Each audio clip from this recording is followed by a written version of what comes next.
145.000 fanova na Facebooku. Preko 20 milijuna vaših pregleda na YouTubeu. 20.000 followera na Instagramu. Bez društvenih mreža, bez hashtaga The Voice HRT. The Voice HRT. The Voice ne bi imao svoj voice na internetu. Mnogi su mislili da sam za društvene mreže i komunikaciju na njima bila zadužena ja, međutim to nije istina. Da, bila sam zapravo jako iznenađena pozivom u Voice of Team, bila sam oduševljena na novi paket od Voice. KPI su bili ambiciozni, ali su bili ostvarivi, tako da je bilo okej. Ne samo što je duhovita, ona je i humoristična. Ali ova mjera komunikacije je definitivno nešto najzahtjevnije u čemu sam sudjelovala.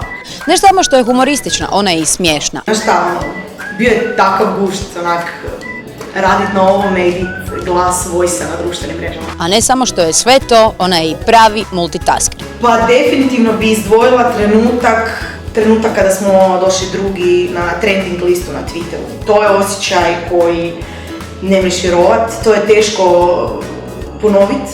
Svih ovih mjeseci ona je bila uz kompjuter i čudi me da još uvijek nema naočala, ali tako je slatka i draga. Bilo je kriznih situacija, ali nije bilo nemoguće ih riješiti. Šuška se da je Martina nekakav veliki multitasker, SoMo Borac. Pa i krizne situacije su bili lijepi trenuci.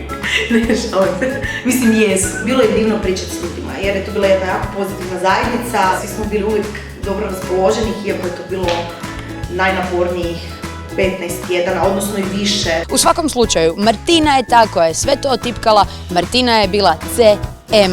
Ali baš je bio gušt, moram priznati, prvenstveno. Prvo što ću se sjetiti taj dobar osjećaj, a onda